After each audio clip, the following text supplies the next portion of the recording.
داتا صاحب نے لکھا ہے کہ ایک بادشاہ تھا، اس کا نام تھا ابو مسلم. توجہ ہے نا میری بات پر؟ اس نے نا ایک درویش کو قید کر دیا بے گناہ. اللہ تبارک و تعالیٰ کے جو بندے ہوتے ہیں نا، ان کے ساتھ خدائی مدد ہوتی ہے، خدائی مدد.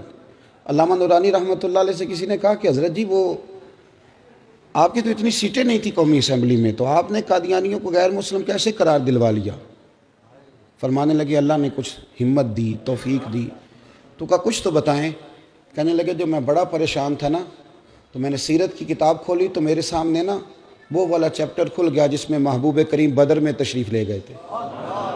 تو پھر مجھے سمجھ آئی کہ اگر رات مصلی آباد رہے نا، محبوب ساری رات مصلی پہ بیٹھے رہے، اگر رات مصلی آباد رہے تو صبح اللہ بڑی مدد فرماتا ہے.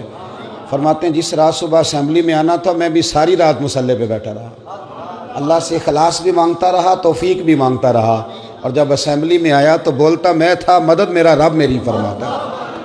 تو داتا صاحب نے لکھا ہے، فرماتے ہیں ایک بادشاہ تھا ابو مسلم، اس نے ایک درویش کو قید کر دیا، بے گناہ ہی قید کر دیا، بے گناہ. بادشاہ بھی اللہ اللہ کرتا تھا. رات کو نا اسے خواب میں نبی کریم علیہ السلام کا دیدار ہوا. تو حضور فرمانے لگے تو نے رب کے ایک دوست کو قید کر دیا ہے.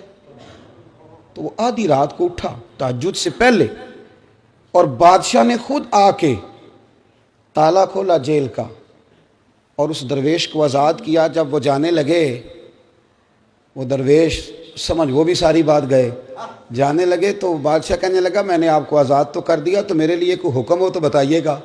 تو پلٹ کے کہنے لگے جس کے لیے محبوبہ کے سفارشیں کریں وہ پھر دنیا داروں سے سوال کرے گا. اللہ کے محبوب جس کی سفارشیں کریں وہ پھر دنیا داروں سے سوال کرے گا. گردن کو جھکا دیتا ہے خیرات کا پتھر، جہاں میں مانگنے والوں کے سر کبھی اونچے نہیں ہوتے.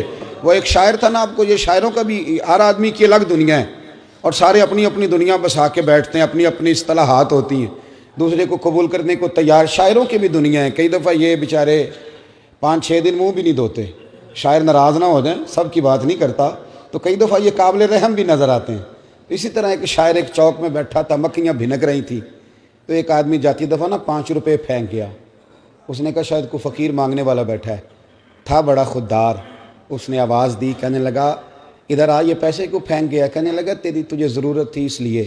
اس نے ایک شعر کہا پر کمال کر دیا، کہنے لگا یہ آرزو کرم اور میں آپ سے کروں، یہ آرزو کرم اور میں آپ سے کروں، یہ بھیک اس کو دیجئے جس کا خدا نہ ہو، یہ بھیک اس کو دیجئے جس کا. اعلیٰ حضرت فاضل بریلوی چلے گئے نا تیل لینے سرسوں کا دکان پہ، تو سرکار اعلیٰ حضرت وہ سرسوں کا تیل، اس سے کہا ادھر تیل کی بوتل بھر دو. اس نے بھر کے دی، دکاندار نے تو فرمایا کتنے پیسے؟ کہنے لگا ویسے تو 5 آنے کی ہے، آپ ہمارے عالم ہیں، آپ 3 آنے دے دیں. اعلیٰ حضرت نے پورے 5 دیے، فرمایا سارے رکھ، میں احمد رضا ہوں، میں اپنا علم 2 آنے کا نہیں بیچا کرتا. کرو مدح اہل دول رضا.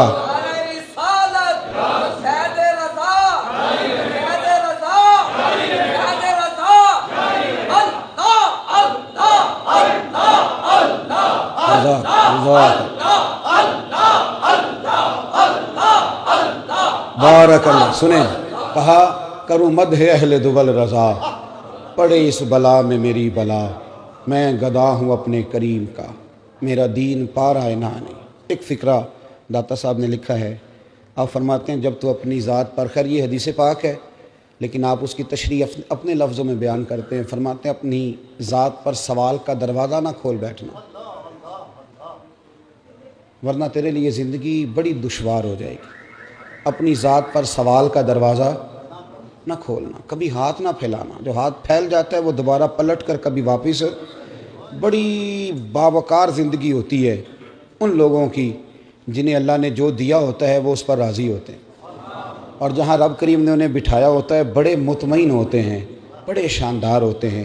داتا صاحب کی ساری تعلیمات انسانیت سے بات کرتی ہیں، وہ تربیت سے بات کرتی ہیں، بڑی صاف ستھری زندگی گزاری. اور یہ دنیا اسلام کے وہ عظیم صوفی ہیں. لوگوں کا عرس سال کے بعد ہوتا ہے، ان کا روزانہ ہی عرس ہوتا ہے، ہر جمعرات کو ہی عرس ہوتا ہے. درباروں پہ دیگیں کبھی کبھی پکتی ہیں، داتا صاحب ہر وقت ہی پکتی رہتی ہیں، ہر وقت ہی وہاں رونقیں رہتی ہیں، ہر وقت ہی. پاکستان کی ایک خاتون وزیر اعظم گزری ہیں، انہوں نے اپنے قلم سے لکھا ہے ایک جگہ پہ، کہتی ہیں مجھے کسی نے کہا کہ اتنی بڑی جگہ ہے تو یہاں پلازے بنا دیے جائیں تو بڑے کام آئیں گے سرکاری، اور بہت سارا مال جو ہے وہ ہمارے ہاتھ آئے گا. تو کہتی ہے میں بغیر پروٹوکول کے ایک دن میں نے وزٹ کرنے کا ارادہ کیا، لیکن جب میں داتا صاحب گئی چونکہ بغیر پروٹوکول کے گئی تھی، تو کہتی ہیں میں نے وہاں نہ جھانک کے دیکھا تو بڑے بڑے غریب لنگر کھا رہے تھے، سوئے ہوئے تھے.